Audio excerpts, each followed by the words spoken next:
evening, guys. Assalamualaikum. How are you today? Semua okay? Good evening, Sehat Walafiat. Thank you. Great, yeah. Okay. Uh, so today is the 3rd of February. So this is our last webinar for today. We're going to cover the last topic, which is about power and politics, as well as the conflicts. But today we're going to cover. We're going to finish off the motivation topics, which is another contemporary theories of motivation, which is a past goal model. Okay, it's a past goal theory. A past goal theory is a leadership theory that says the leader's job is to assist followers in attaining their goals and to provide directions or support needed to ensure that their goals are compatible with the goals of the group or organization. Okay. A past goal model is actually, ni dah sila. Okay. It's actually stated that the leadership have to what we call give a path so that followers are able to achieve the performance and at the same time having a job satisfaction in order to achieve the organizational goal. Okay. Past goal model also studies on the leader behavior, which is directive behavior, supportive behavior, participative behavior, and achievement-oriented behavior. Okay, these are the what we call the behavior which actually will lead to the performance and the satisfaction of the group members. But which behavior is depend on the certain contingency factors. Okay, first is environmental contingency factors and also subordinate contingency factors. In the environment contingency factors, leaders should consider and see the task structure, the structure of the organization itself, the system of the authority, how the authority communicates, or the system that authority give orders or direction to the organization, and the group itself, group inclusive of departments, units, so on and so forth. That's environmental contingency factor. Another contingency factor that leader need to look at in order to act in which behavior is the subordinate contingency factors. So the subordinate itself, the locus of control. Okay, how many managers or immediate supervisor, one immediate supervisor control how many followers or staff, and then the experience of the staff and the perceived ability of the staff in doing their job. So they have to consider these environmental and subordinate contingency factors and then act in such behavior in which that support the those factors. Okay, if you see that certain what we call contingency factors need a directive behavior, leader need to act, he or she is a directive behavior. If it is supportive behavior, participative behavior, the environment or contingency environment and also contingency factors of subordinate need a leader to be a supportive leader, then leader need to be supportive, as participative and achievement oriented leader. These are the path goal model. All right. It says that in the statement, it says that path goal theory proposed two situational contingency variable that moderate the leadership behavior, which is the outcome relationship. Those in the environment that are outside the control of the follower. Factors including task structure, formal authority system, and the work group. And those who are part of the personal characteristic of the follower, including locus of control, experience, and perceived ability. These are the factors to determine what type of the leader behavior that leader should act in order to achieve the performance and also the satisfaction. Okay. Now we are discussing. We're finished on the actually the contingency theories of the leadership. Now we are discussing on the issues of leaders in the 21st century. The first issue is effective leaders do not use a single style. They adjust their style to the situation.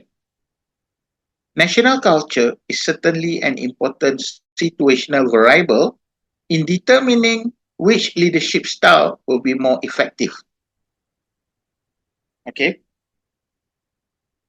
What do you understand by that?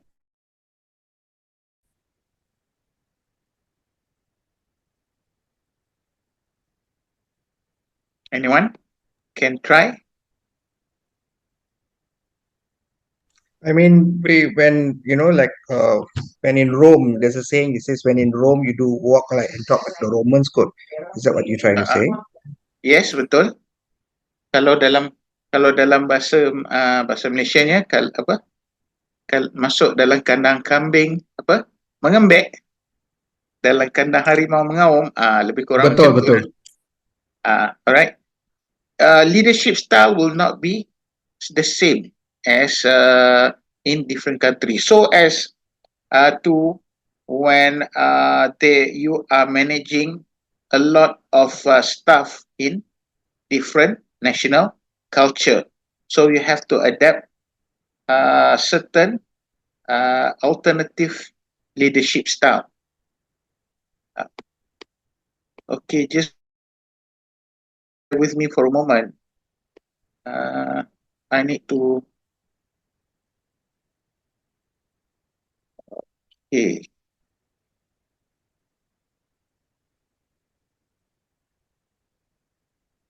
All right. Okay, thank you very much.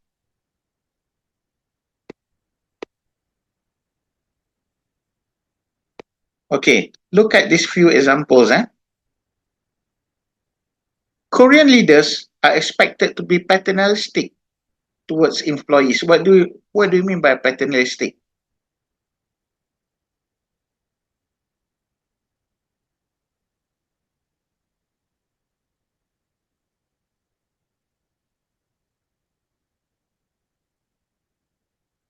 What is paternalistic? Strictly follow SOP. Strictly follow SOP. Others?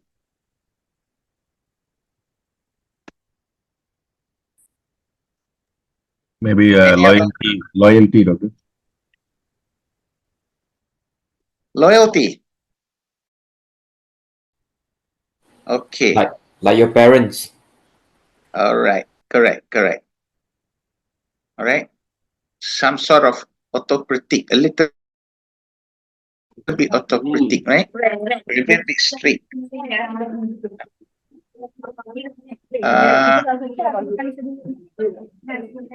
Okay. Good.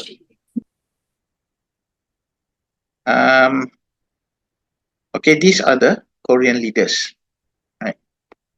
And it says that Arab leaders who show kindness or generosity without being asked to do so are seen by other Arabs as weak. Okay, it means that when you are a leader, right? Kalau macam suddenly you treat certain followers or your staff macam mana? You treat very well for certain to certain staff, and then you see as if that you are a weak leader, okay? Without any other reason, kan? You baik dengan seseorang tu, you baik dengan you punya staff without any reasons. Other people or other Arabs seems that you are a weak leader because without no reason you became kind, you became what we call you became good to that particular person. That's culture, right? Okay, I only select few other what we call interesting fact about cultures for leader. Others you can read it yourself. Here, Scandinavian and Dutch leaders who single out individuals with public praise are likely to embarrass, not energize those individuals. So what do you understand by that?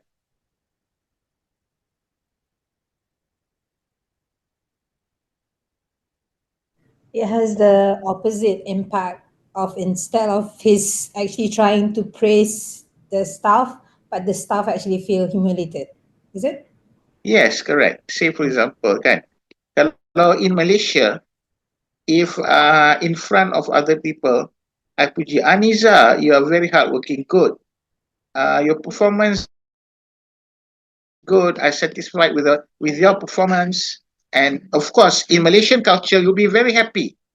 But then, in their culture, as if like you are humiliating that person.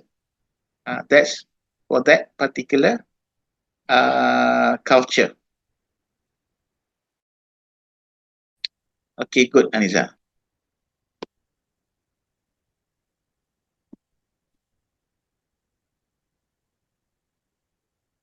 All right.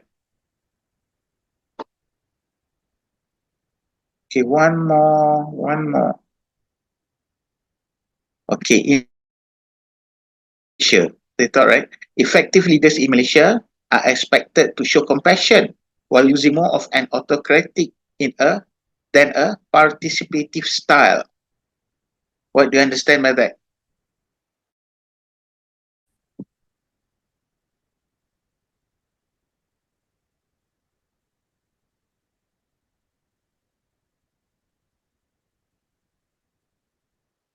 Anyone?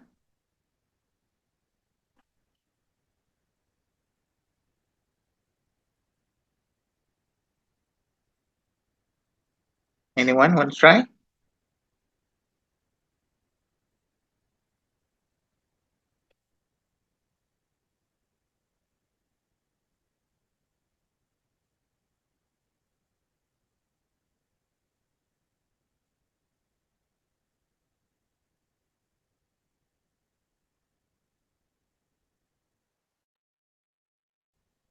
I repeat, effective leaders in Malaysia say that are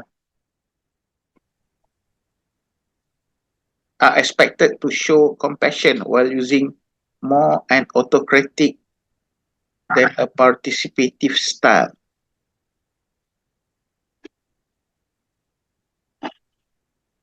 Can anyone try? Is it Malaysian prefer assigned rather than volunteer? Okay.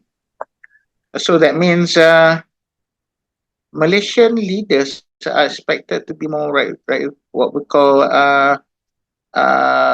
leaders who tell, right? Tell what to do. Correct? Prof, is it like a football manager? So basically he's telling the team what to do, but he's not the one who's participating? Yes, correct. Okay. Correct, right?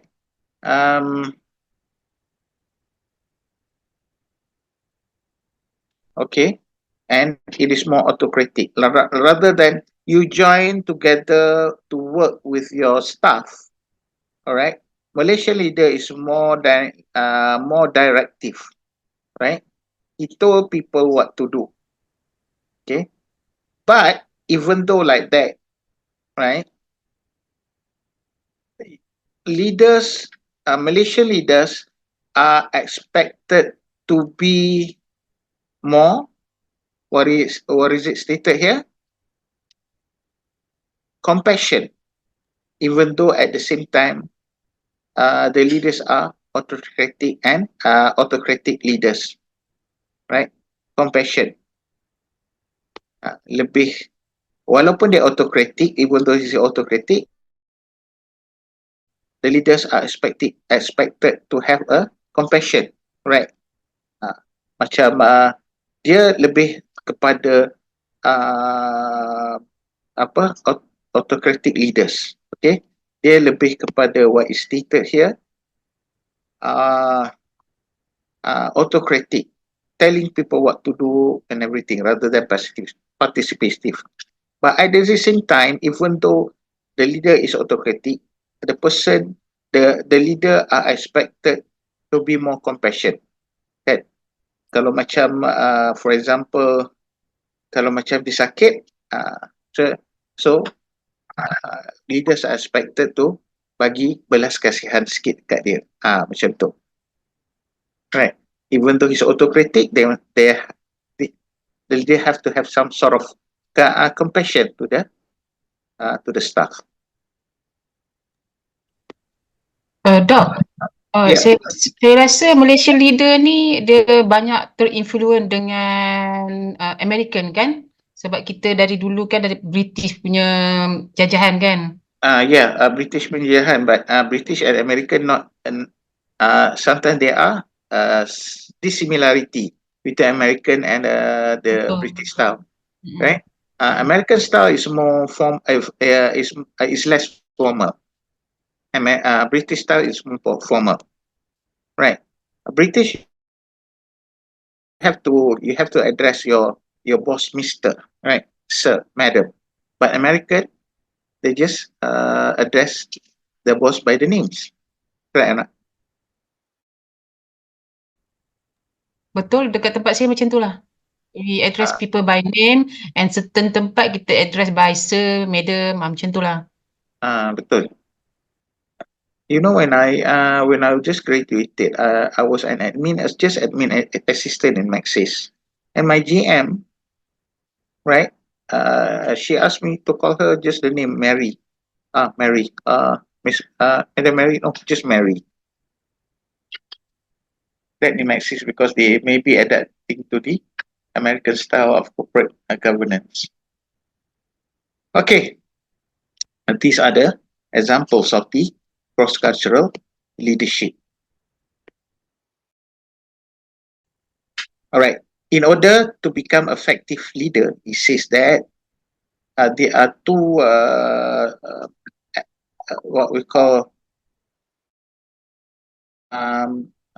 two factors to become an effective leader according to the study. First is the leader training, and second is substitute for leadership. All right, leader training. It says that evidence indicates that leadership training is more likely to be successful with individuals who are high self-monitors than low self-monitors. All right, that's the leader training. It means that if a leader want to what we call select those followers who goes for leadership training, they must select certain criteria. Not everybody can go for leadership training. HR knows already, right?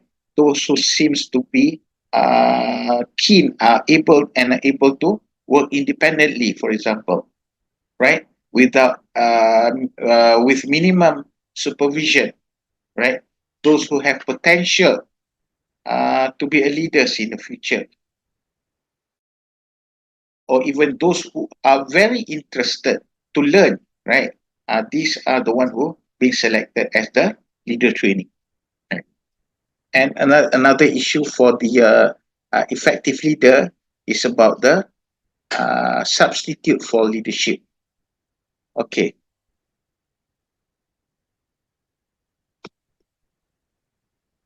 It says that there are many challenges in understanding leadership. The attribution theory stated that it is hard to attribute outcomes to the leadership, that often leadership is more about performance than the outcomes.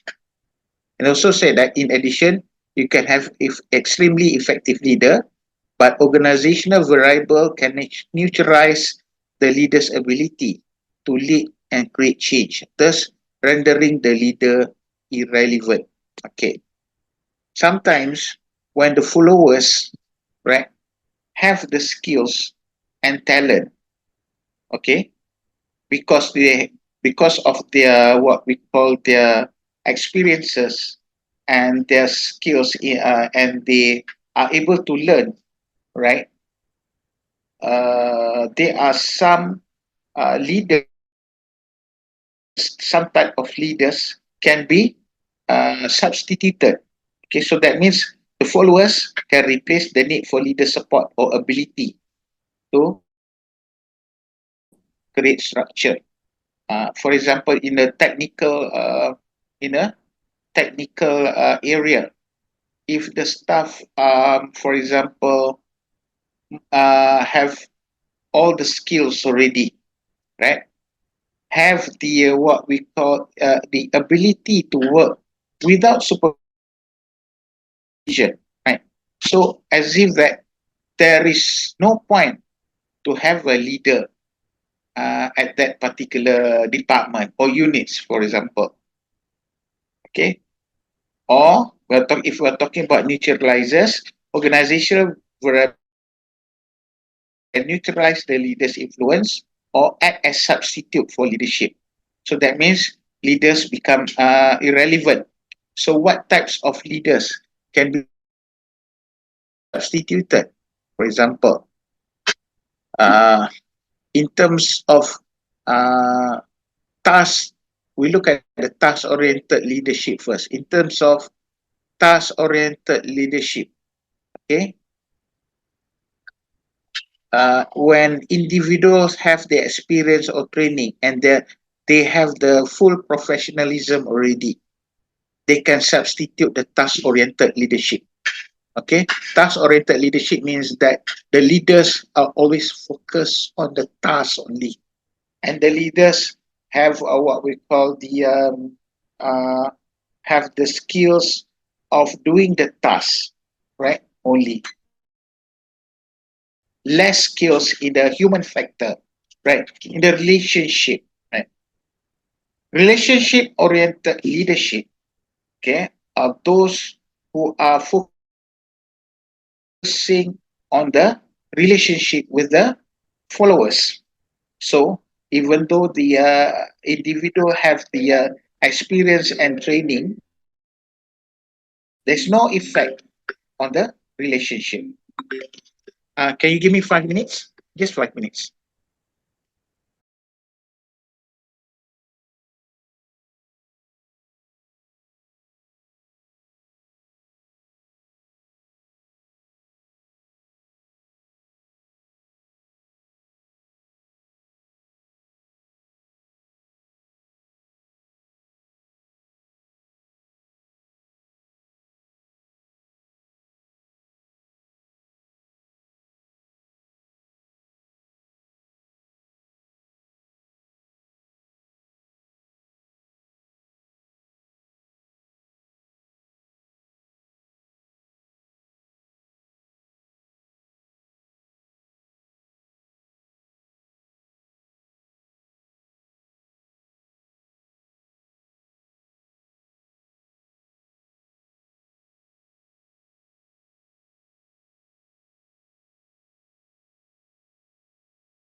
Sorry, apologize for the slight interruption.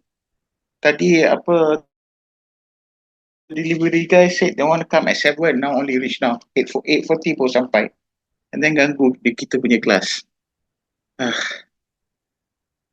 Sometimes Malaysian attitude about timing very worse. Okay, never mind. So as what I mentioned, that relation oriented leaders, according to this to the theory, the trait theory, all right, attribution theory, sorry, saying that with the speciality in the human factors, right, the human skills, all right, there's no effect in during the if the individual have the experience or training already, and they become a professional for that particular job, right?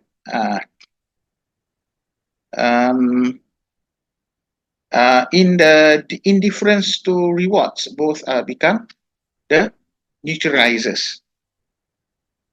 It's neutral, right? Is there's no even though is they are not being substituted, but what we call is the inference to the rewards. That means that the leaders has been neutralized, right? So it means that how can I say this? Neutralize. It doesn't mean that there's no effect. All right. It means that those leaders are still there, right? Still there. It's not been substituted. All right. But the at the same time, the speciality of become the leader is not there. That's neutralizes, right? Okay. For the job itself, for the highly structured task, all right, and that provides its own feedback.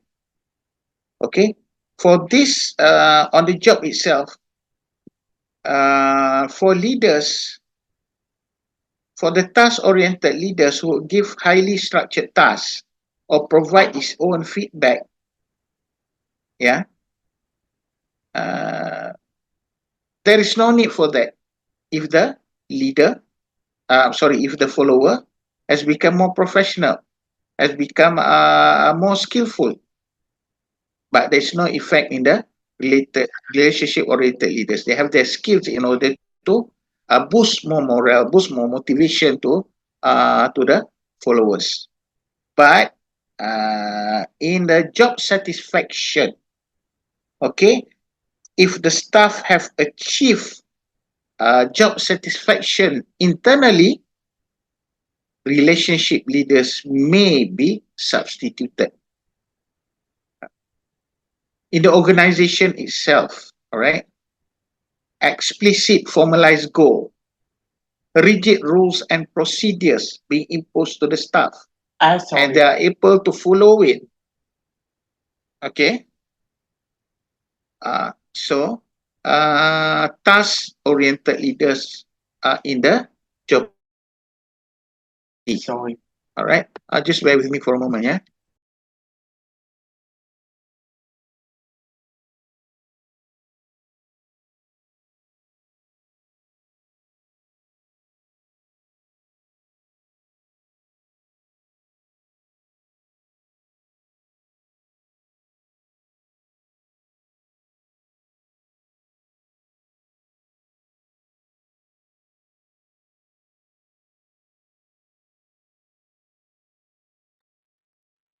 Okay.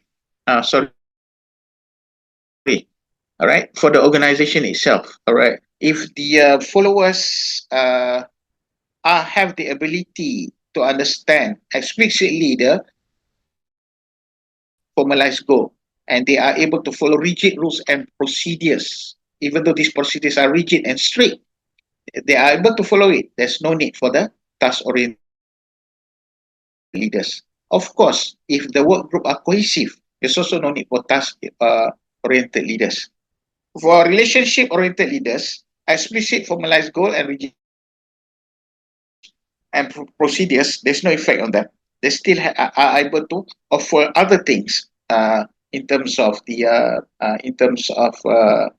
besides the explicit formalized goal and rigid rules and procedures, right? But if the group was cohesive, they might be substituted. So that means there is no for the relationship-oriented leaders. These are the issues of substitutes and neutralizers of leadership under the what we call the effective leaders.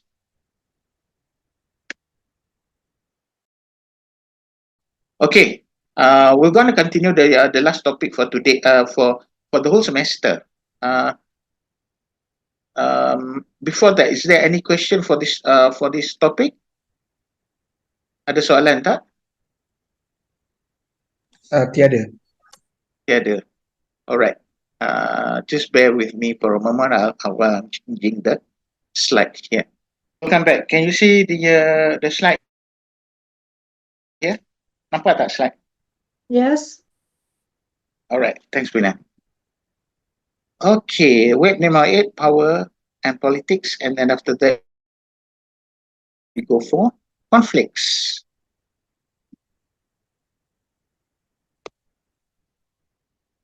First, we'll look at the chapter 13 of Essential of Organization Behavior, which is power and politics in organization. So for this topic, you should be able to contrast or compare the leadership and power, explain the three formal bases of power and the two bases of personal power, explain the role of dependence in power relationship, and identify power or influence tactics and their contingencies. Okay, first and foremost, the definition of power.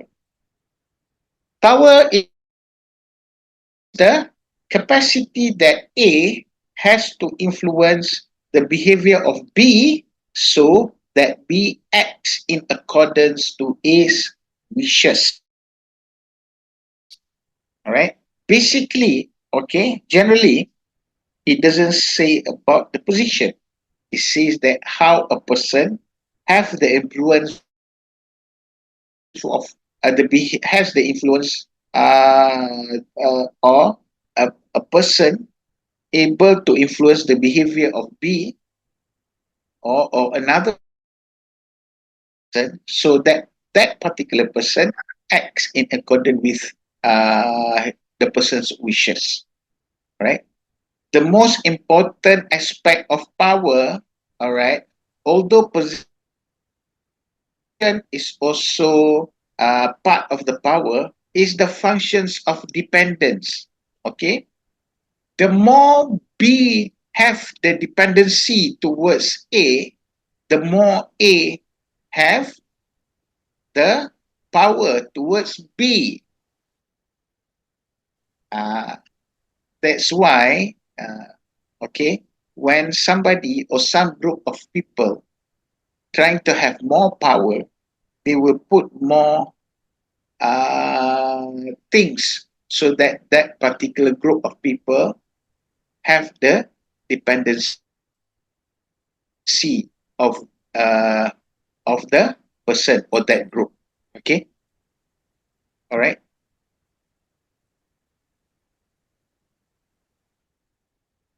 More dependence. Faham tak? Lebih banyak you bergantung kepada seseorang, lebih banyak orang itu mempunyai power ke atas you. Kan? Sekarang ni you bergantung kepada you punya manager in terms of apa KPI, for example, right? In terms of promotion, kan? That's why your manager have the power towards you because you have the you depends on your manager. That's the definition of power. So you boleh fikirlah macam mana in the worldwide kan, how people gets the power and everything, kan? So because of the dependency, yeah, towards the need. Okay, that's why you see this is for my opinion lah, right? WHO, right, needs the country to sign the treaty of IHR. Okay, not because of the because of the pandemic and everything, but then they have more power if if the country signs the treaty, because country will depends on the WHO, right? On the pandemic and everything.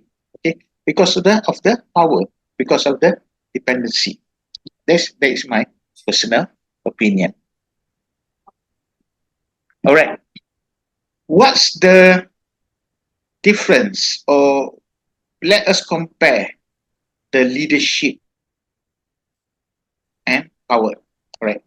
The goals itself, the goal compatibility. In the leadership process, okay, leadership requires goal congruence, all right? A leader, right, requires the follower to work ataupun to what we call to follow, to act in line with the organizational goals or the group goals. That is the leadership compatibility. But in terms of power, okay, the goal itself is only the dependence. Get more people depending on you, then you have more power. And then the direction of influence focuses on downward influence. Right? Leadership, the concern is whether the followers are able to follow you. Followers are able to respect you. Followers are able to understand you. But the direction of power, of influence in terms of power varies. Concerned with the influence in all direction, not only with the staff, with the followers, but also the same colleagues, but also whether you are able to influence your upper level of management. That's power, right?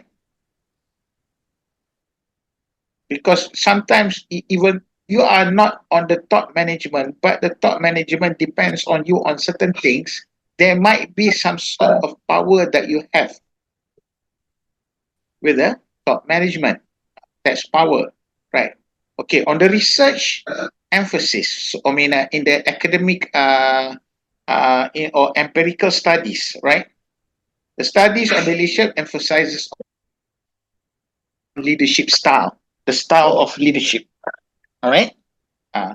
And the power itself on research or empirical studies is a broader topic, focuses on tactic used by individuals or group. That's power.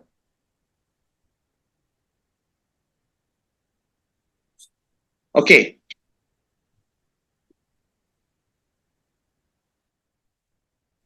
Guys, concentrate on this. Okay. On this slide. And with the next slide. So, okay. The formal basis of power. There are two bases of power where people get the power from, which is formal power and personal basis of power. Okay, formal power is based on individuals' original position, individuals' organizational position. Because of the certain position of that particular organization, that individual have this formal basis of power. All right. The first one is coercive power. Apa makna coerce? Influence. Apa dia coerce? Mr. Tana, help us. Influence ke? Tak juga. It's a threat. It's more of Wina? it's a negative Yeah, way it's a of paksaan in paksaan, yeah. force. So that means comply with the fear of a negative result. So that means if you cannot do this, I will I will penalize you, right? I can hukum you, right? This is the coercive power. Another power is reward power. Complies with the desire for positive benefits. Right? If you will do this, I'll give you something. Right? If you are able to achieve this task, I'll give you bonuses. For example, that's a reward power. Legitimate power is from the formal authority to control and use the organizational resources. Right? That's legitimate power. You have those positions enable you to use the organizational resources up to the certain extent, and also you are able to what we call direct people for the sake of the organizational good. That's legitimate power. So formal basis of power consists of coercive power, reward power, and the legitimate power. And then the personal basis of power, the second type of power, okay, it stems from an individual's unique characteristics. The power comes from the characteristics itself, your traits, even your personality. That's a personal basis of power. Okay, the first type of personal basis of power is expert. Influence wielded as a result of expertise, special skills, or knowledge. Okay. Those who are expert in certain knowledge and it is useful to the organization, they may have the expert power, and at the same time they also can acquire formal basis of power. For example, legal advisor, kan? Legal advisor ni kadang-kadang in an organisation dia seorang je, tak pun dia seorang dengan seorang staff, tak ramai, kan? Ataupun dia seorang, dia tak ada staff, dia tak ada kerani assistant, only that the clerical work will be done by the person instructing any of the departments punya assistant to do the thing. Okay, that's expert power. He or she have the experts in the terms of legal, which is very beneficial to the organization. In construction, for example, right? Some people have this expert power, right? Those engineers, for example, they have the expert power. Even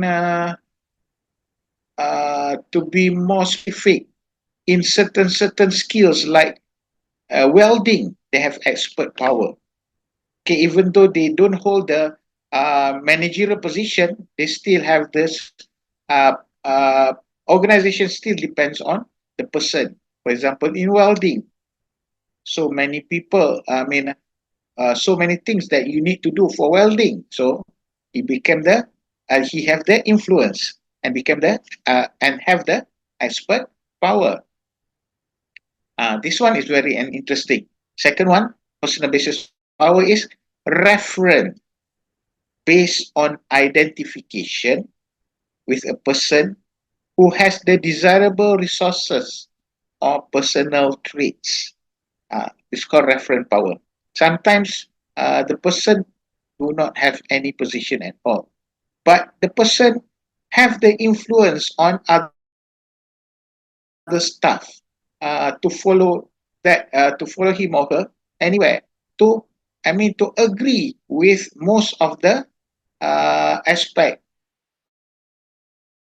or to agree in most of the issues, right? He or she have the reference power, kan? Boleh bagi contoh tak reference power? Any other examples before I give mine? Anyone?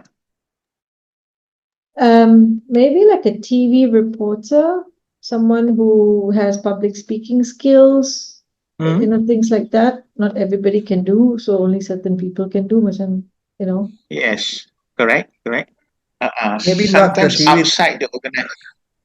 maybe not a Apa TV dia? reporter lah. The TV reporter punya boss, the editor, the producer has got the absolute power actually. Anyway, But that is the what we call that is the part of the for because of his position. right, Okay. right. Okay. I give you an May example, I but try? come again. Boleh saya cuba? Boleh.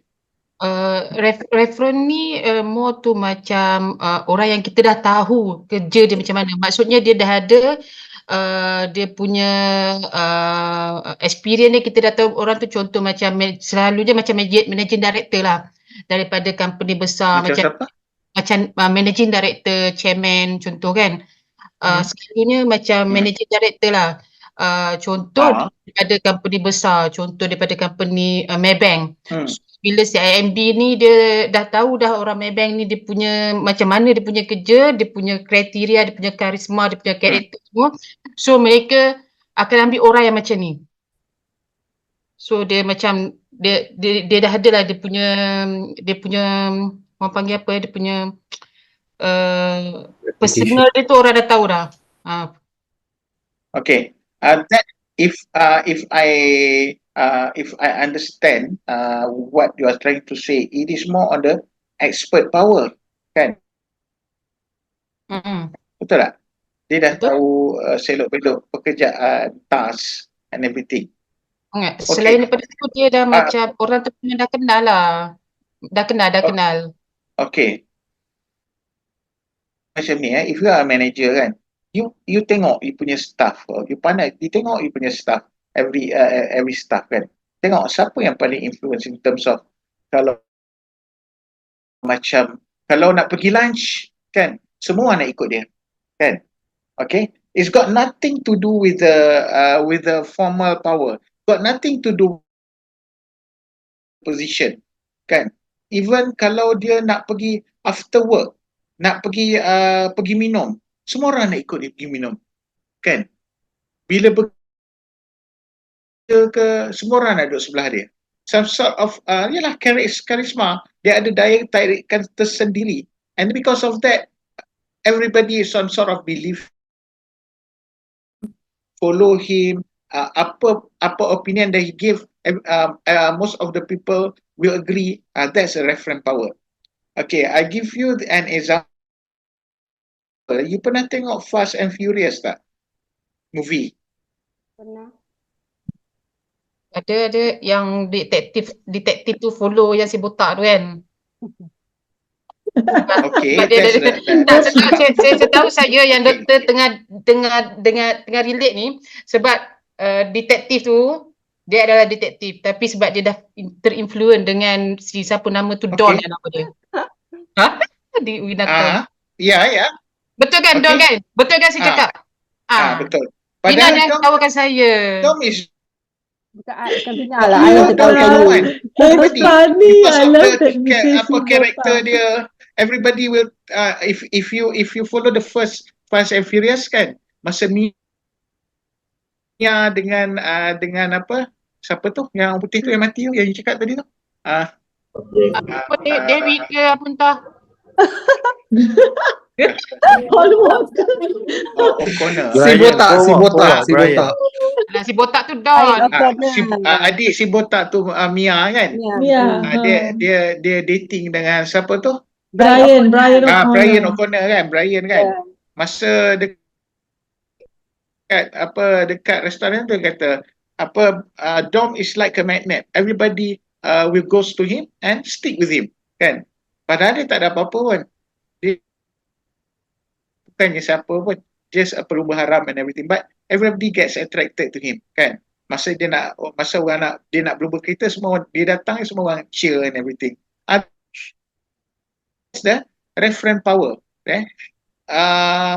who has the desirable resources. The resources is because his personal trait, right? Personal characteristic, his the attractiveness of that particular person. That's the reference power. Okay. So, Kalau you tengok, Doctor, especially Vina. Yeah.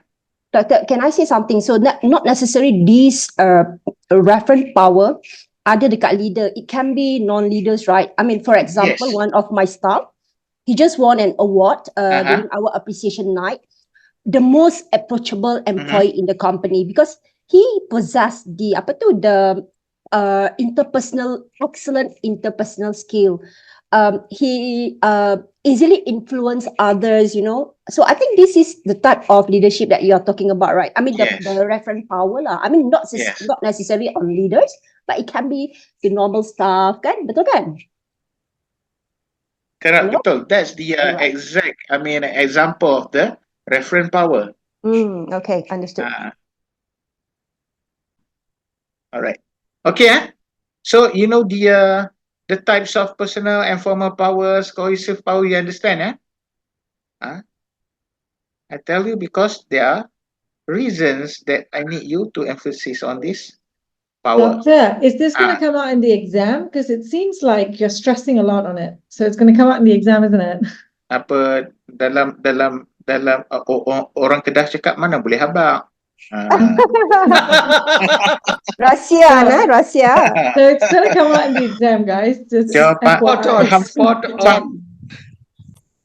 faham aje lah. Ya, Okay, actually thank doktor dah you. bagi tahu dah tadi. Saya dah pick up dah. Salma can read you, Doctor.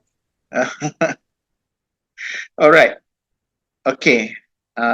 Effective power basis. It says that expert and reference power are positively, this is according to the study, expert and reference power are positively related to performance and commitment.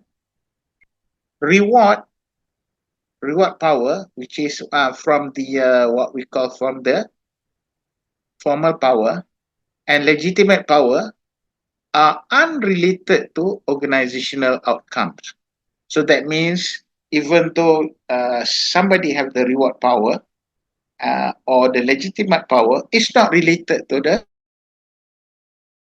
outcomes of the organization. How organization going to survive, whether succeed or failure, is not because of the reward and legitimate power.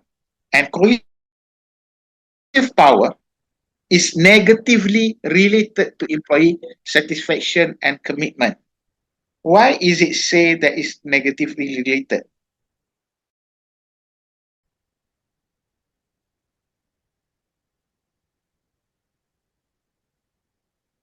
Kenapa? According to study. Sebab paksaan. So orang tak suka. Okay, paksaan orang tak suka. Okay, that's the what we call this the reason, the reason why it is negatively related. Why is it said negatively related? Because it is related, but it will be negatively significant. So that means that it is negatively related. The more coercive power you use, the less satisfied and the less commitment given by the employee. The less coercive power you use, the more satisfaction and more commitment will be given by your employee. That's why it said negatively related. Dia ada relation, but it's negatively related. One side kalau rendah, atas the other side akan tinggi. That is called the negatively related. Okay. In general, as what I mentioned, the greater B's dependence on A, we are referring to the definitions just now. Kan? Kalau B itu very dependent on A, the more power A has over B. That's why sometimes people say that the government don't want us to be rich because they cannot control us if everybody in Malaysia is rich. They will not listen to the government. Ada pernah dengar tak orang cakap macam tu? Yes, yes. It came out in paper, in fact. Okay. It was hilarious. The hilarity. Yes, correct. Just like you, if you have time, you listen to the nonsense of a World Economic Forum. They said that the global warming's one of the reason come from first, there's a lot of farming going on. That's why there is a global warming.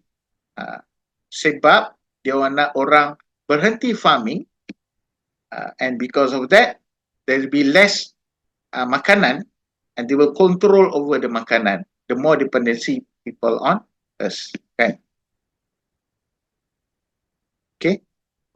Apa lagi the nonsense this?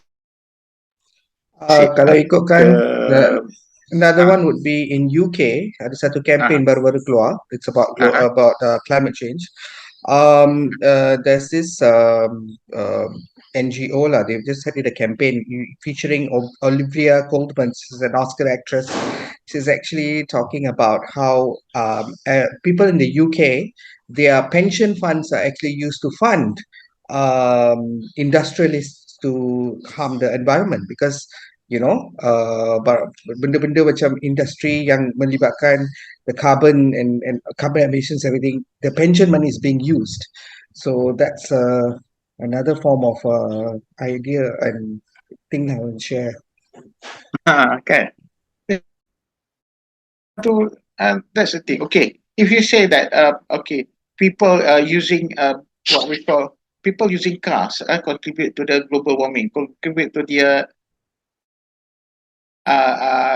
decline of the environment. These elites every day using a private jet. It was stated it will be 40 times worse than 40 times or 40,000 times worse than people using the car. Alright, the environment itself. Okay, that's another nonsense. You pernah dengar tak masa kecil-kecil dulu? Masa you belajar dulu, I pernah dengar masa I form 1, I kata they said that they predicted that Singapore gonna tenggelam within 30 years. Penang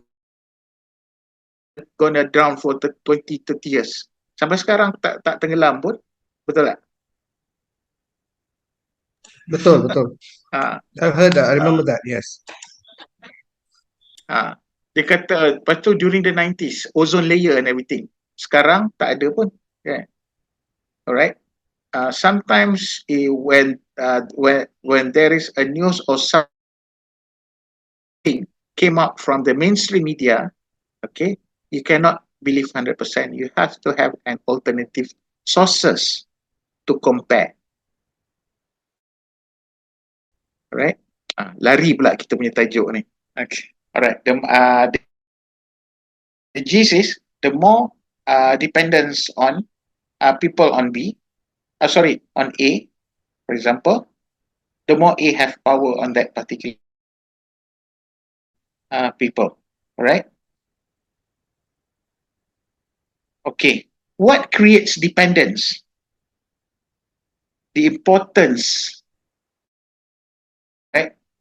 Maknanya apa yang terlalu penting? What is important that A possess until B have to depend on A? Alright. Second one is that particular element or thing is very rare, or the scarcity of the element. For example, your manager have the power because you are depending on him in terms of promotion. Promotion is very scarce, right? Not everybody are able to be promoted. Okay, that's why your manager have the power on you because of that scarcity. Promotion is an example of the element of scarcity. And the third one is non-substitutability. Benda yang tidak boleh diganti. That creates dependence. Alright, you cannot substitute food for any other thing, right? That's why some dah masuk conspiracy theory pula. I'll just give example lah, right? There's some elites are trying to control food, control medicine, right? Because it is non-substitutability. These are the things that create dependence, and this is why they have the power over the people. Or perhaps this old saying, if the whole town is blind, the one-eyed man will be the king, lo. There's an old saying. Okay, yeah. Yes. Okay, can you repeat again? If the whole town is blind, everyone in the town is blind, and there's one guy who happens to have one eye, he's the king lah. Because he got one eye, can see what. That's an old saying lah. Betul. I hampir terlupa dia punya that particular phrases.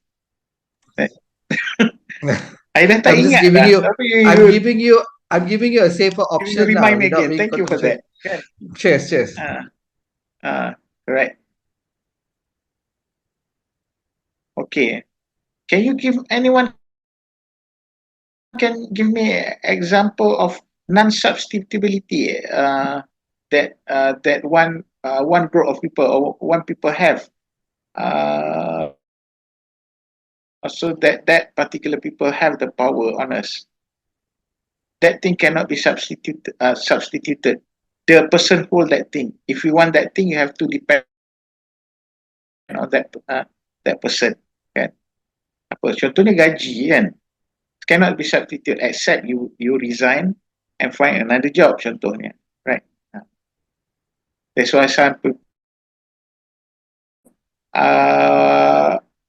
like they are willing to work on their own. Right? They're willing to open up a business. They don't want to depend on other people.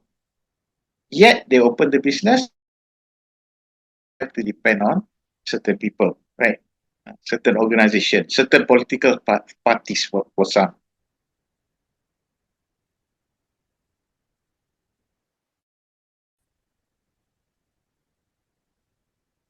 Okay. This is just me of the discussion on the social network analysis. Okay. Just want to see who have the more power, or who has what we call who is the person which other people depending on. Okay, it says that we can use social network analysis to assess the exchange of resources and dependency within an organization. Okay, a graphical illustration of the association or organization among individuals in social network is called a sociogram, which functions like an informal version of organizational chart. The difference is that a formal organization chart shows how authority is supposed to flow. Okay. But this sociogram shows how resources really flow in an organization. Okay, for example. Okay.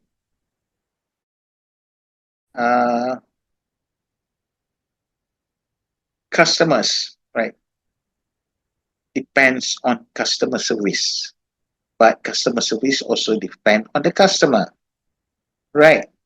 The sales, in order for the customer to get the product or services, right, to know about the product or services, right? It depends on the sales and marketing. And sales and marketing also depends on the customers in order to get the track record of the sales. Okay. And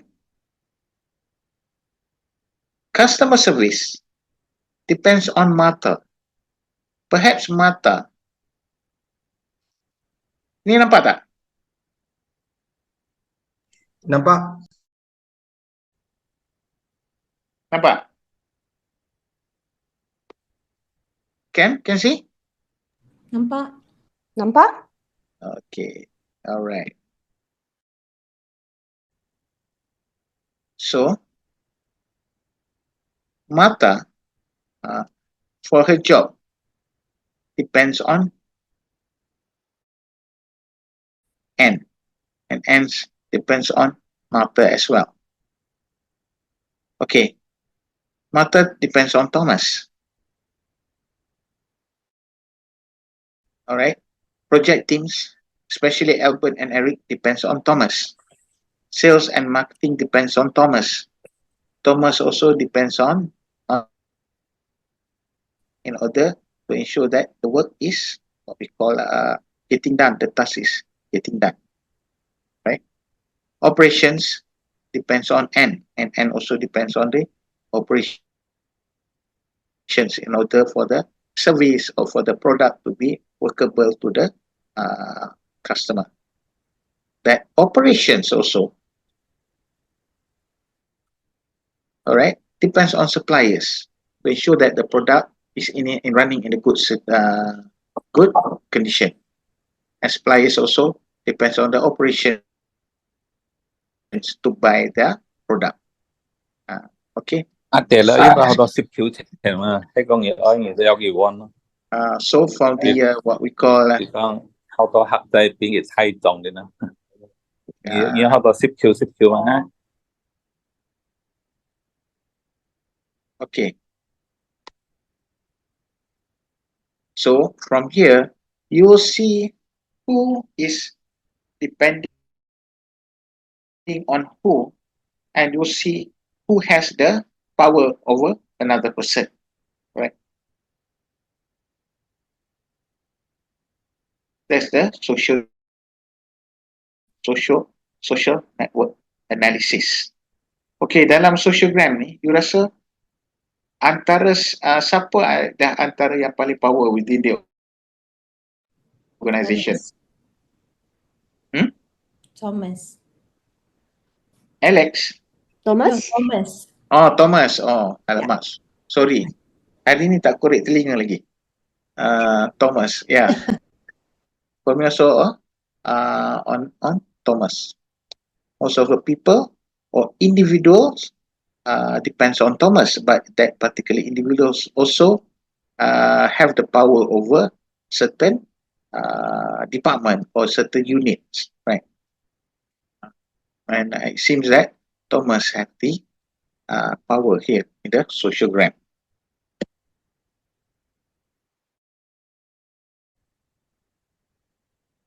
Okay, power tactics. Power tactics used to translate power bases into specific actions.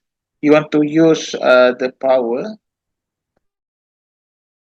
you have to have the tactics as well to influence specific actions that influence others. Okay, using the power, you need to other people to do something. Then you use the power tactics. Okay,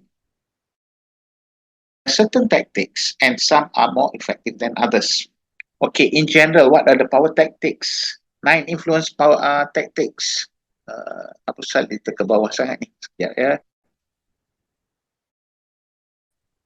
Okay, first is okay, you can use your power through legitimacy, right? Legitimacy means that the position of you in certain organization or a certain group or institution. Or you can use rational persuasion. Okay. You confront, I mean, you give some logical explanation, right? or scientific explanation, right? For other people will follow what do you want. Inspirational appeal. Inspirational or inspirational appeal? Inspirational. Inspirational appeal, right? So inspired, yeah. It is so inspired that the other people will do certain things for you, right? Dia tak kira lah negatif atau positif kan. Dia kata, you tengok kan, kata, contohnya dalam drama kan, inilah this is the time for you to kill him. He's the one, he's the reason why your father died last time. Because of him, you don't have the father. It's also an inspirational appeal, kan? In negatively, right? Politicians use the inspirational appeal for you to vote their party, right? To vote them in the general election. And then you can use also consultation, kan? Kalau Chinese say kau team tu apa? Selalunya through consultation lah, kan? You consult with them, right? That's the another tactics to influence somebody to do something. Or exchange. You do this, I give it to you. You do this, I do that, right? I apa? I rub your back, you rub mine. Macam mana? I scratch your back, you scratch mine. Okay, I scratch. Terbalik. You scratch mine. Kan? I scratch your back, you scratch mine. That's also exchange. Personal appeal. Personal appeal ni macam mana? Apa contoh dia? Kan? For example, belas kasihan is also personal appeal. Tolonglah saya ni, tolonglah cik, saya ni apa, saya seorang je yang bekerja, tolonglah jangan buang saya, janganlah potong gaji saya seorang je bekerja. Empat bini saya tak bekerja, kan? I'm the bread of the sole breadwinner of the family, kan? Contoh kan. Personal appeal. Ingredient ni apa? Is this some sort of behavior yang intend to make people likes you? Betul kan? Tapi bukan bribery kan? Contohnya bodek kan? Bukan bribery. Some sort of what you say, personal, what we call behavior or certain behavior which attempt to attract the other person to follow you, kan? Allah, perempuan saya kata, Allah, tolonglah. That's one of the example of ingratiation, kan? Macam apa? You ni baik lah, kan? Semua orang kata you baik, kan? Saya tahu you baik, sebab tu saya nak minta tolong you ni. That's ingratiation. Another tactics is pressure. Pressure tu biasalah kan. People who are able to pressure other people sometimes have some sort of power on that particular person. And also coalition, gabungan. See, you gabung with other people and then you influence certain individual. That's coalition. Okay, how just like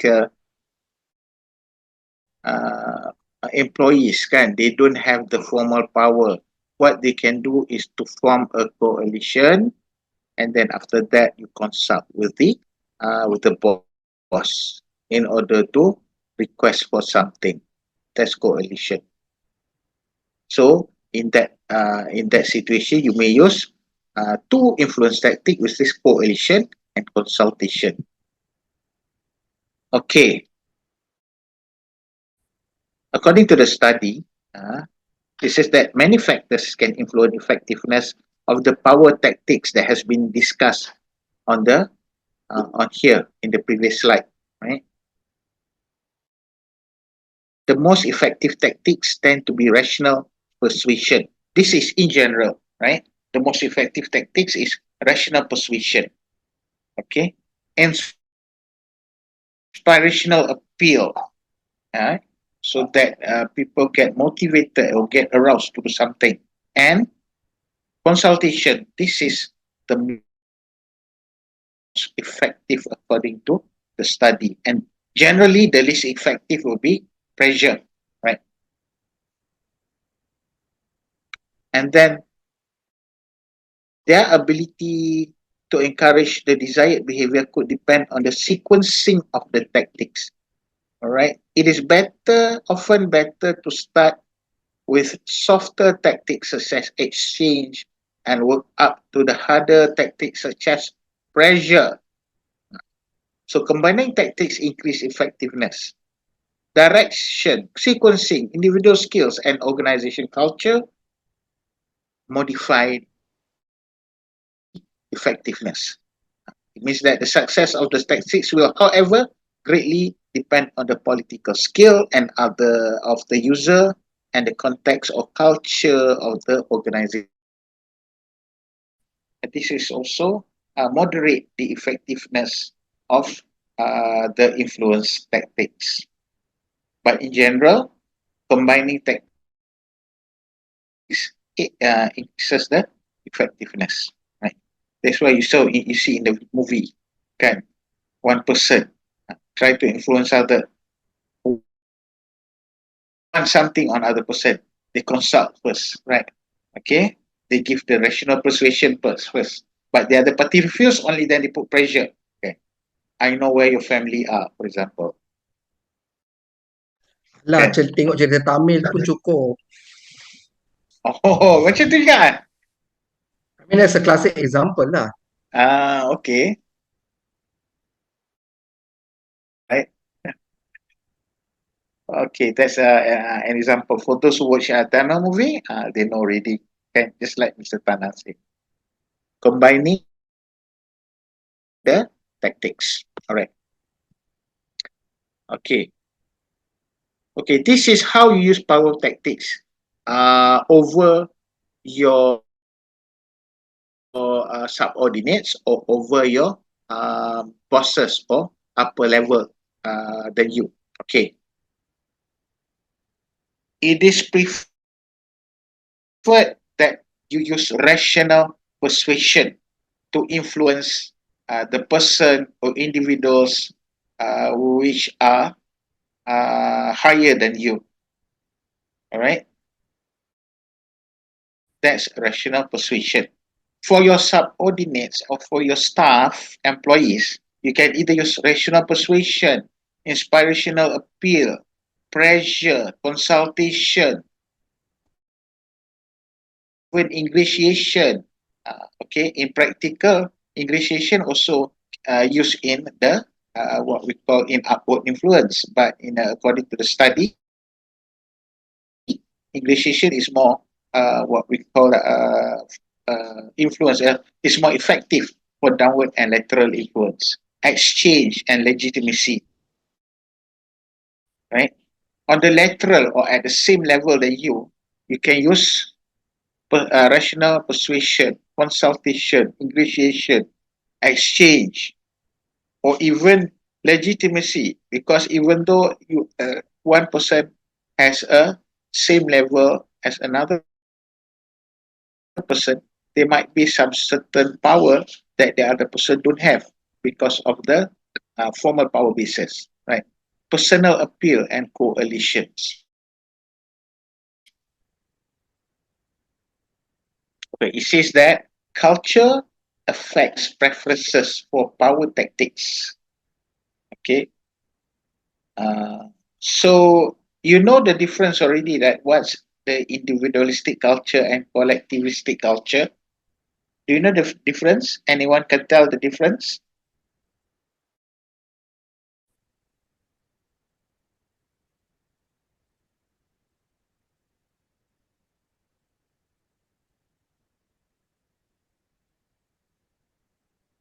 Anyone? Cuba, salah pun tak apa.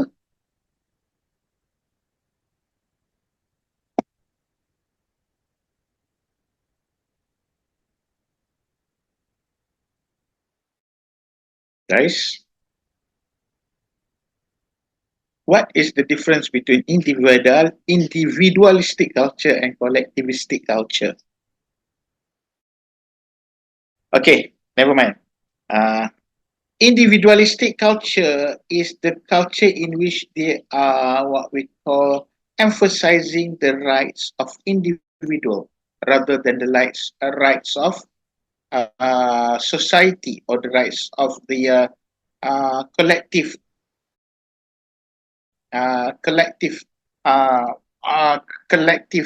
collectivity. So that means the right of a single or individual person, the right of masyarakat or society, individualistic culture.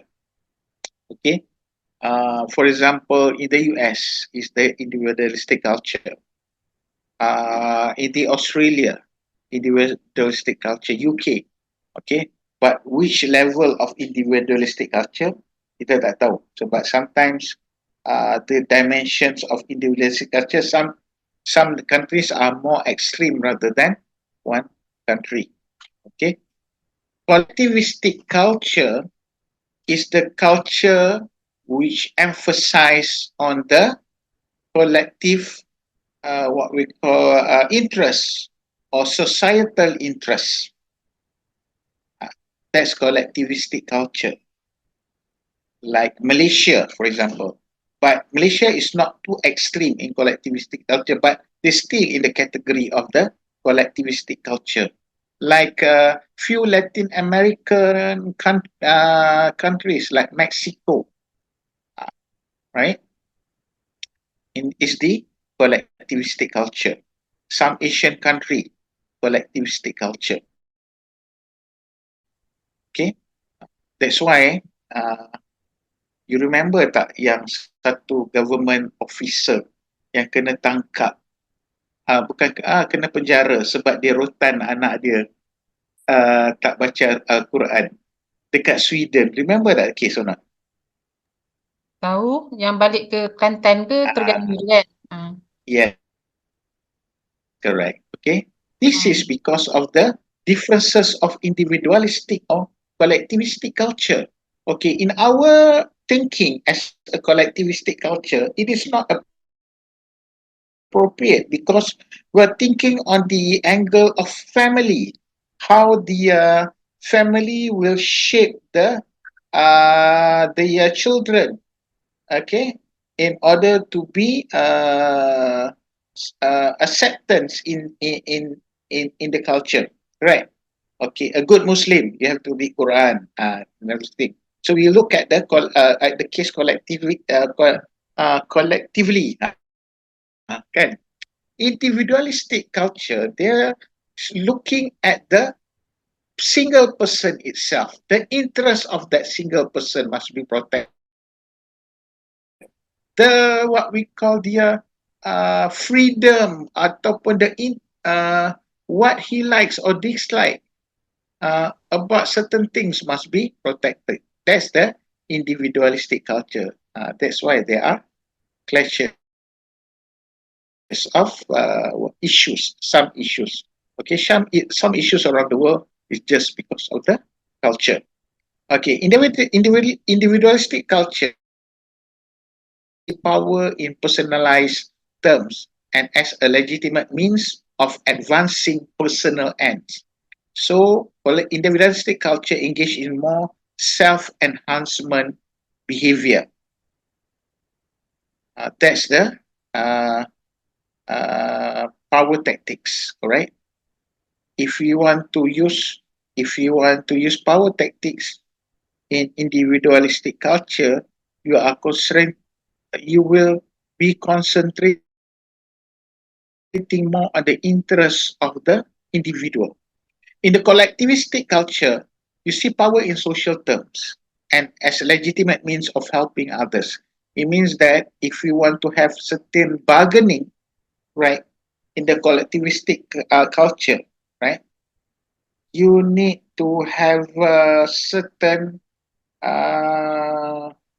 bargain in which it is interest for the society rather than individuals in order to influence the person.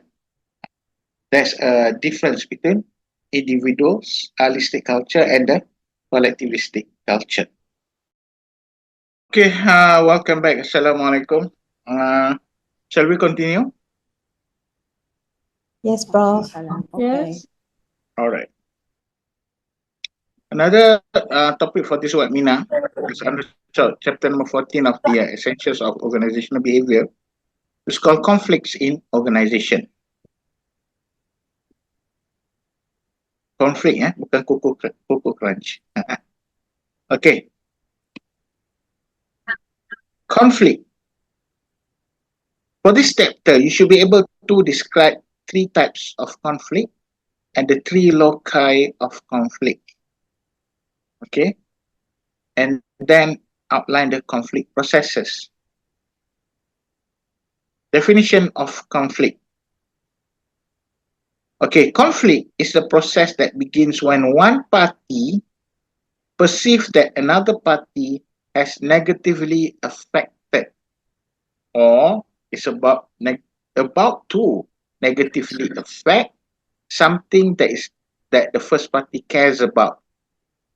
So in short, it's a process that begins when one party perceives that another party have negatively affect something that the first party cares about, or a process that begins when A, all right, perceive B has negatively affected the things that A cares about. That's conflict. Okay.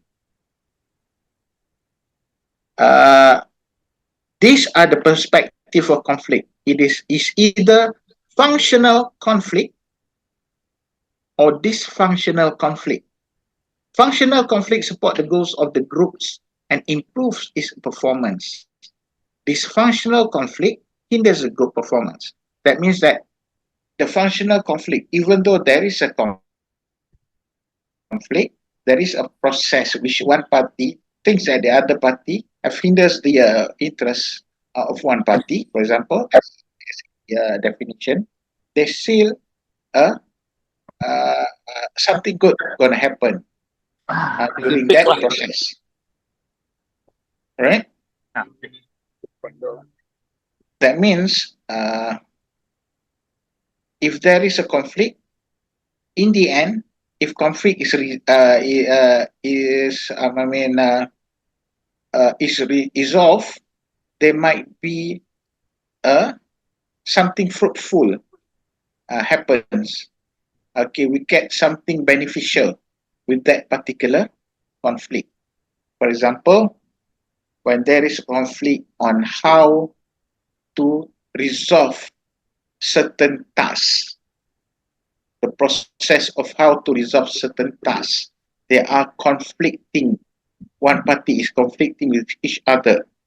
After certain negotiation, they come up with the best solution, then it is fruitful for both parties. That's the functional conflict. This functional conflict that hinders the group performance is just like a personal conflict, right? One person don't like this particular person because of the style, of the way,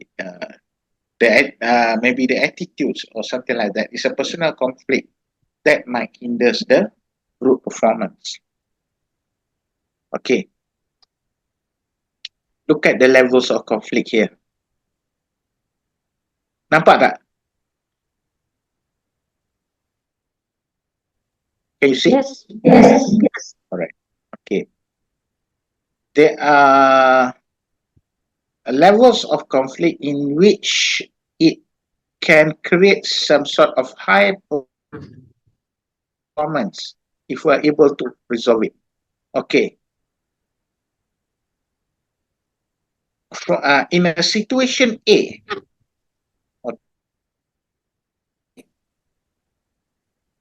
which even though the level of conflict is low or none, it still become dysfunctional and the performance will be becoming low. There are certain conflict, right? The characteristic like apathetic, stagnant, non-responsive to change, lack of new ideas. And then this conflict is dysfunctional conflict. Okay, in situation B, in which the level of conflict is optimal, in which that there are certain level of conflict that you need to resolve. If not, you become worse. If you are able to resolve on that particular stage, it become an optimal performance. Okay, the type of conflict is called functional conflict. It is viable, self-critical, and innovative. All right, the unit performance is high. Okay, there are level of conflict which is high and optimal. It become dysfunctional because there are certain conflict. If you're able to solve certain level, it become functional, but you are not able to solve to resolve at that particular level, it become dysfunctional,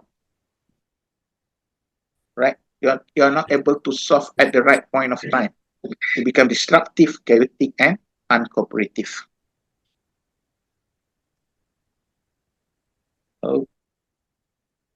Okay.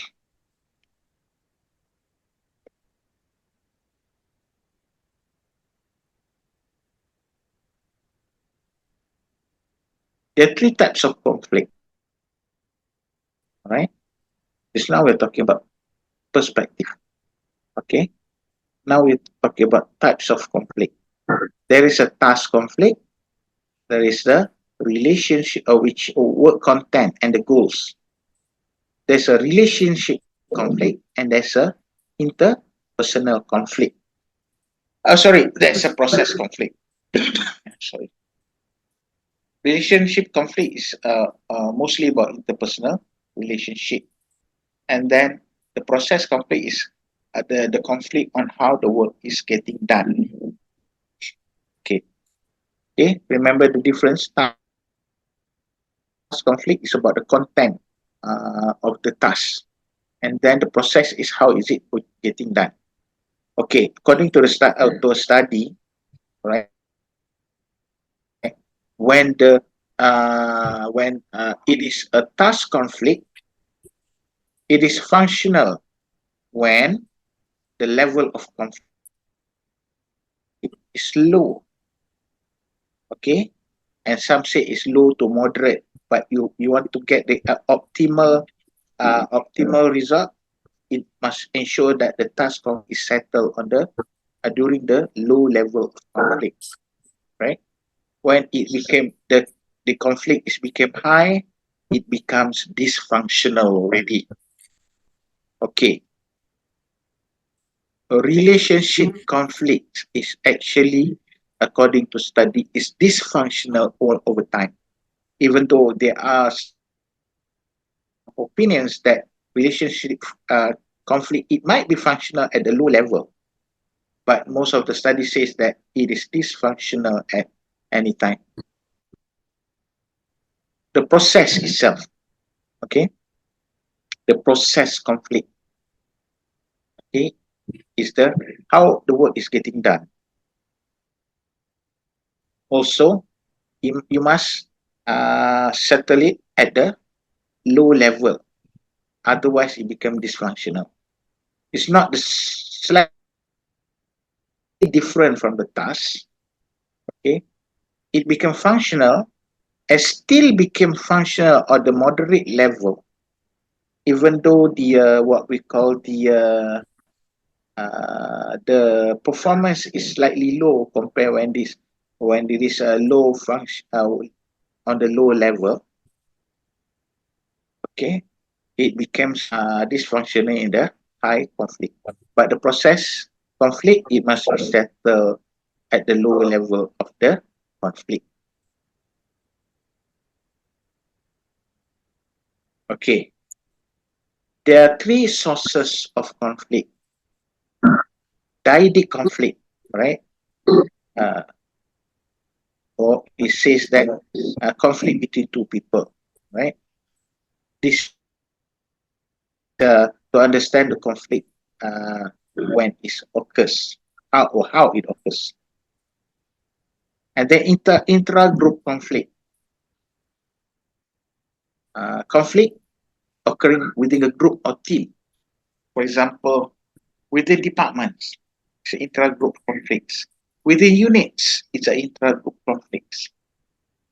Intergroup conflict is a conflict between groups or teams, between one department to another, between one unit to another. That's the intergroup conflict.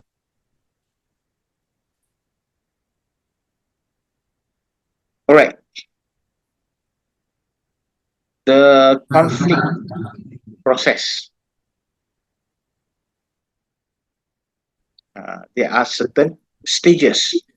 The conflict process is outlined as per diagram here, right?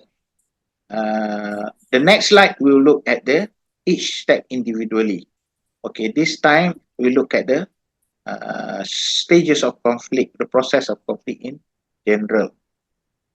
Potential opposition or incompatibility, sorry. Okay, the factors, communication, structure, and personal viable. On the second stage is the stage of cognition and personalization. Okay, we perceive there is a conflict and we feel there are conflict. And then on the third stage, okay, after we felt the conflict already, we need to handle, right?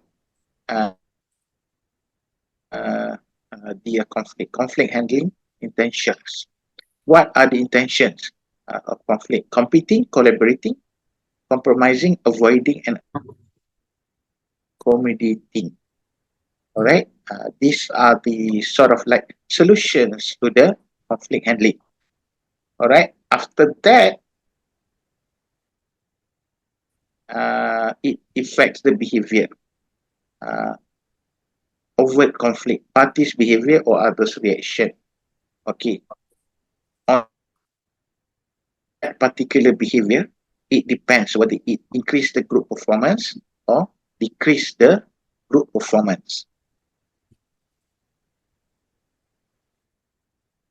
We look at the first stage of the group conflict. It's called potential opposition.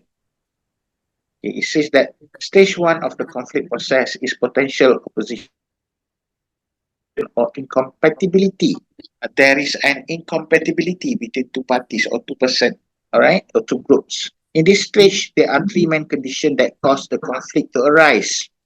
On the start of the conflict, on the existence of the conflict, there are three main causes that conflict arise, which is communication, structure, and personal variables.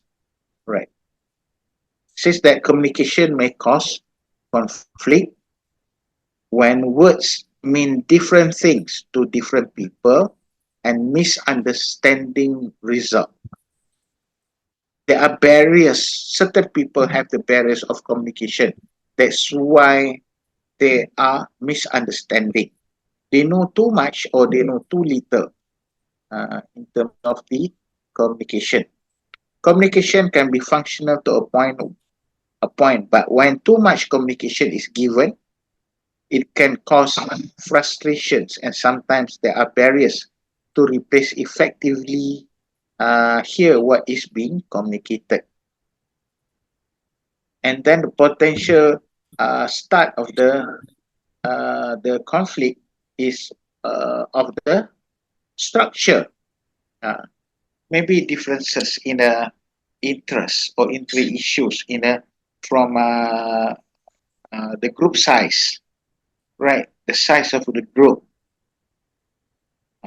One department is too many, one is too little. For example, age, diversity, and then some of the oppositions of the organizational rewards, goal, group dependency, all talking about the structure, the process of how the work is getting done. And then there's other variables, right? Personal variable. There are personality types, which is clashes to one another, or even the level of emotion is different. That's the potential opposition or potential where the conflict started. We go to the second stage, cognition and personalization. Potential for conflict is actualized. You feel or you perceive, right? You sense the conflict. Parties make sense of conflict by defining it and its potential solutions. Okay? Emotionals play a major role in reshaping perception. Right? You have to control the emotion in order to have a positive perception, right? When there is a conflict. Okay? The awareness needed for actualization is the perceived conflict, how the conflict is being perceived. Okay? It says that emotions can include anxiety, tension, frustration, or hostility. That's the negative emotion. All right? It can be a negative, perceived conflict negatively. And once people are aware of the conflict, emotions are expressed, and that can impact the outcome of the conflict. That is the defined as felt conflict. Emotional involvement. Parties experience anxiety, tension, frustration, or hostility. Okay, one perceive there is a conflict, right? You agak-agak, you anticipate there is a conflict, and then some people emotionally felt that particular conflict. That's the second stage in the mind, cognition, and personalization. And then come to the intention. What is intention? We look at the intentions of individuals involved, whether they want to resolve The other side. The other side. you want to resolve the conflict. Balik sana. You want to, Balik sana. you don't want to settle the conflict. Mana ya? Okay.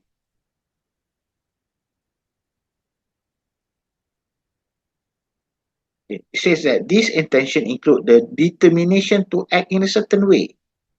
Is it a good way? Is it in a bad way? But it is important to realize behavior does not accurately reflect the intention. Sometimes people act out of emotion and not rational thinking. Okay. Right. So that's why you have to look at the intention itself. Okay. For those who have the intention to what we call to resolve the conflict, there are 5 conflict handling intention: competing, collaborating, avoiding, accommodating, and compromising. Just like this. If you are used to study negotiation communication, this is one communication strategy, right? It depends on the 2 dimension. Okay, when there is a negotiation, okay, there are 2 dimension: assertiveness and cooperativeness. Assertiveness means, okay, in that within that particular issue, okay, how concerned we are with the needs of our party or ourselves, all right, or us, the level of concern of the need for us, right? Ataupun dalam bahasa Malaysia dia, keprihatinan kita terhadap apa yang kita nak, our concern of what we want, whether low or high. In the cooperativeness is also our concern, but our concern of what the other parties want, whether our concern to ensure the other the party's wishes is fulfilled is high, so is on the high level. If it is low, it is on the low level. So within the intention, the solution of the intention during the negotiation, two things that you need to consider. Right? I repeat, whether assertiveness is the concern of how much that we want. The concern of what we want. Is it high or low? Or the concern of what other parties want. Is it high or low? Right? Our concern, is it high or low? It is the cooperativeness. Okay. If what you want, if certain issue, you don't care what you will get, and you don't care what other parties will get, so there's no point for you to negotiate. You just avoid. Okay, there's no point for you to confront. You just avoid. You see, what do you want? Okay, the care. The concern of what you want is low, and the concern of what other parties want is also low, right? You avoid. Okay.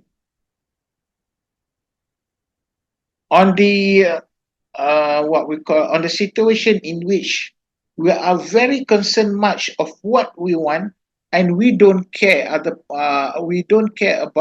other parties' wants or other parties' requests, right?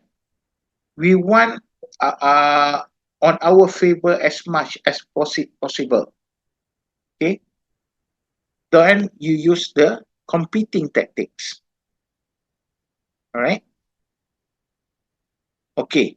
If you want to a conflict, for example, you think the solution is just entertain what the other party wants, right? We don't care much about what we want, right? You use accommodating. But we care both what we want, we care the other parties want. All right? We use the collaborating techniques.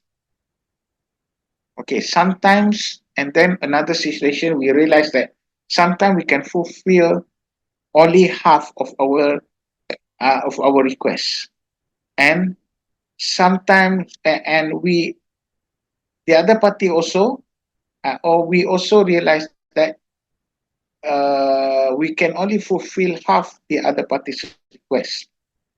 That we can use compromising. Okay, this comes from the negotiation strategy and adapted to the conflict resolution strategy. On the intention stage. Okay, the next stage, once you are able, you go to the stage of conflict negotiation,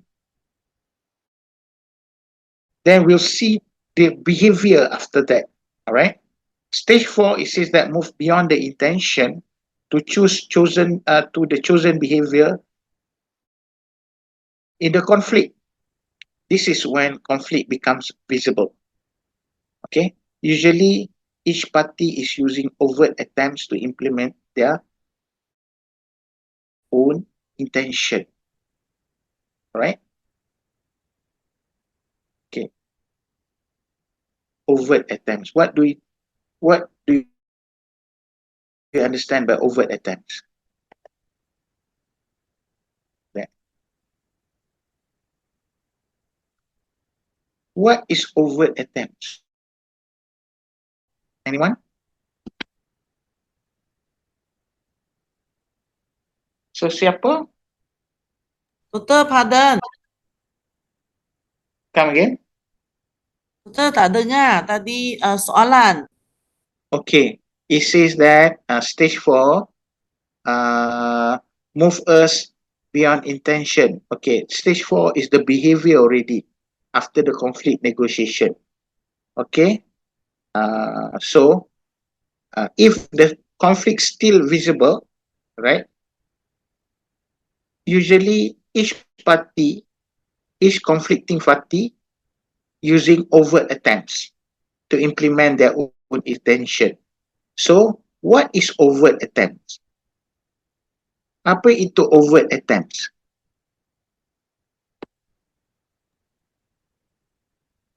Go to the next level. More like a veto, No. more like a veto direction. No, Yes, they try very hard. They over try. Yeah, close enough. Anissa and Miskin.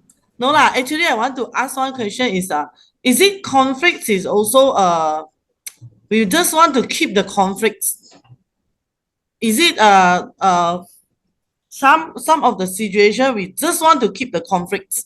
We don't want to solve it because I just want to keep this situation to work for me. Is it a problem or all the conflict we need to solve it? Okay. If you say like that, you just want to keep it, right? You just want to avoid any confrontations, right, or any negotiation. Then it goes back to the stage 3, the intention. So you want to avoid. This is the intention because you don't care much about what they want. You don't care much about what's the outcome of what you will get when you face the negotiation. You don't care much. That's the avoiding. You use the tactic of avoiding. So, for example, once you use a tactic of avoiding, you'll see on the next stage whether on the behavior itself, right? Whether avoiding it can become better. So you will not use the overt attempts. Overt attacks is actually the most radical behavior of the conflict, right? So if you think that you are using the avoiding tactics, and you're able to avoid the overt attempts, then it should be fine already. It may be lead to the next stage, which is the outcome. Maybe it is a functional outcome, right? Maybe. Yes, this one is very difficult to choose which which one we need to use. Sometimes when we avoid after 1-2 days is better than we over attacks. Oh, is it? Yeah, correct. Correct. So the actually this here the intention itself is the one of the key points to see whether you get the functional outcome or dysfunctional outcome, right? So the stage 4 here is the behavior after the intention, right? After the conflict negotiation, how do you react to the conflict negotiation? Okay, it says that the overt attack itself may cause a reaction in others, either because the individual miscalculated someone's intention, or he or she is not skilled in translating his or her intention into behavior. This can cause functional conflicts that may helpful or dysfunctional conflicts that can be highly destructive. Okay, functional conflicts are usually at the lower range of the continuum. Here, lower range, differing perceptions, while conflicts that reach upper range of the are almost always dysfunctional. Dysfunctional conflicts on the top stage, overt attacks. Verbal disputes, negative modes, protective behaviors. It can be a functional conflict, but the performance ataupun the outcome is not as good as the lower stage on the differing perception punya Saya stage. tanya, Yeah. like the functional means that they give us the good macam kasih benefit lah, panggil functional kan. Dysfunctional means tak ada benefit pun kita pergi conflict buat apa kan. Diam-diam kasih dia macam ignore. Terus lepas tu dia akan nanti dia lupa. So dysfunctional biar kita tak mau react banyak loh. Functional biar kita insist if you know this thing is very good, so you insist, fight sampai mati pun mau fight kan. That is overt attempts, but insist in terms of the conflict negotiation. Of course, conflict during the negotiation there might be a certain what we call certain dissatisfaction, certain concern, needs that is contradict within each other. That's why there must be a negotiation. But if there is avoidance, it's okay, avoid, right? And in the behavior stage also, you only keep at the differing perception, right? But the conflict itself, even though at that level, if you ignore, it will not be beneficial. It will not increase the performance of the organization. It will be at the same level. It is a problem when you want to increase the performance, right? If the performance is at the same, then it will be okay. Might be okay at a certain stage, kan? But not be okay on the latter stage. Boleh? I rasa kalau dysfunctional punya biasa dia punya outcome tak good sangat susah nak selesai dysfunctional punya. Sebab ada dia punya stage itu orang yang emotional kan atau bukan, kadang bukan dia betul tau. Kadang dia just destructive one. There is a kind of it go back to the betul, I know. It goes back to the intention, right? Even though we have negotiation tactics here, if the intention is not good, you don't want to solve the issue, right? You actually don't want to solve the issue. There's no point to have the conflict negotiation. So you might avoid, avoid, right? Kena pandai-pandai Yes, correct. Okay, functional outcome, it says that improve decision quality. If the outcome is functional, right, able to resolve the conflict, it stimulates creativity and innovation, encourages interest and curiosity, problems are aired, has been highlighted, accepts change and self-evaluation. On the simpler terms, you just imagine you with your partner, your husband, your wife, girlfriend, boyfriend at certain conflict stage. Okay, you rasa macam ni. Tapi if you are able to face, negotiate during that particular conflict, it becomes functional to the relationship. Kan? Personally, I pun dulu masa awal-awal pun a lot of what we call conflicts with my partner, my wife, kan? Because sometimes I macam buat macam miskin, kan? Buat tak tahu, buat ni saja, buat diam saja. Sebab my wife was a lawyer, nak bergaduh dengan dia pun no point, dia saja nak menang, kan? So I avoid. Kan? At that time, there might be a dysfunctional outcome. Then there's no improvement, right? So in the later stage also, we are trying to have a conflict negotiation stage, right? Sometimes the stage also on the behavior, kan, it goes back to the intention, right? And then improve the behavior and become a functional outcome. And then after that, you accept changes. What do you need yourself to improve? What that your other partner needs to be improved? Then the relationship will be becoming better and better. Right? And then dysfunctional outcome, the group is less effective, reduces cohesiveness and communication, leads to the destruction of the groups. It may lead to the destruction of the groups. Kan? Okay.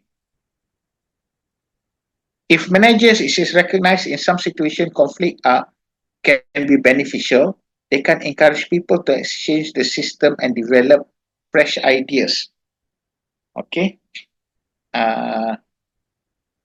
It minimizes the counterproductive conflict. What is counterproductive?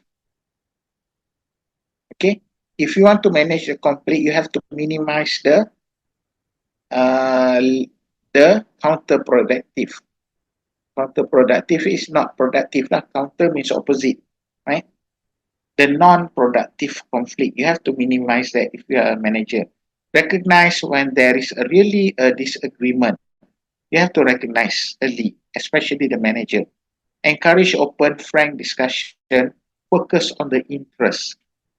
Have opposing groups pick important issues and work for mutual satisfaction and emphasize shared interests. These are the suggestions on how to manage the conflict. So, ada soalan tak? Any question? No questions. No question. Okay.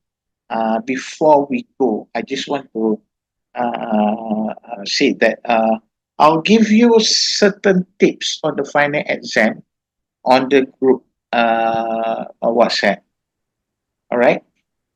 But the most important thing that you need to emphasize is what I've mentioned to you just now, right? On the formal basis, and also what another one is the personal basis of power. And secondly, you have to concentrate on the attitude.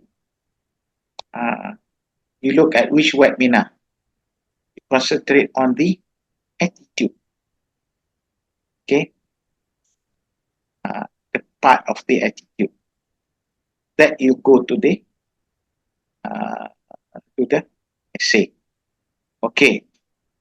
If there are no changes, the format will be 20 questions of multiple choice. Okay. 20 multiple choice question. 4 short essay question. And 2 long essay or case study question. Okay. The multiple choice question consists of 20 marks. The short essay question consists of 40 marks.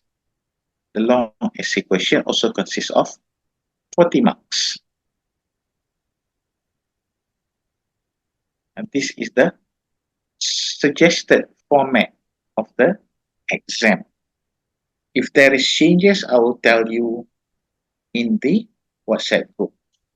Bila exam 16. Punya lah cepat. Yalah. Sian. Berapa Prof, subjek? After you said that, I just went like, Lord, give me strength. Yeah, I didn't expect the long essay. Is there any word count requirement for the long essay or No. short essay? No, No. just Okay, long you and have short. to what we call be aware. If they want example, you have to state an example. Otherwise, you lose few marks. What is the mistake? I'm talking about other universities lah, kan? Some student they give correct answer, but they need example. You provide the example. Don't forget about that. Okay? Boleh? Doctor, Yeah. Doctor, you tolong write on WhatsApp the tips to the exam, please lah. Kita sudah tua cannot ingat what you say verbally bang. Tuliskan hint lah, more hints on the WhatsApp Thank you Boleh.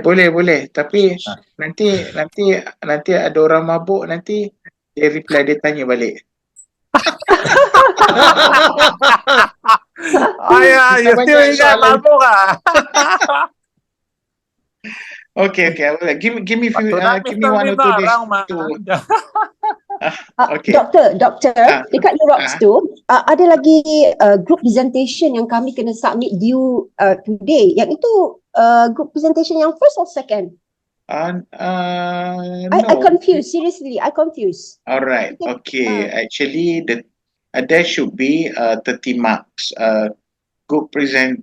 It is your what we call the presentation, the class project. Consists of 3 activities, but I reduce it to 2 activities because another one I've mentioned to you, right, is the attendance and participation. Okay, betul. So you only have 2, what we call presentation. Yeah, but then dekat Eurox ni kami ada 2, satu yang kami dah submit lah, the group presentation yang the article, right? Okay. But there's another one too. Yang tu yang I tak faham. That one you ignore. Nanti I letak the markah over there. Oh, right. Okay. Thank you. Okay. Alright. Lain soalan. Okay. Okay. Lain soalan. I just want to Semua share. 2 jam saja kan? Kena selesai semua dalam 2 jam. 2 jam. 2 jam, 2 hours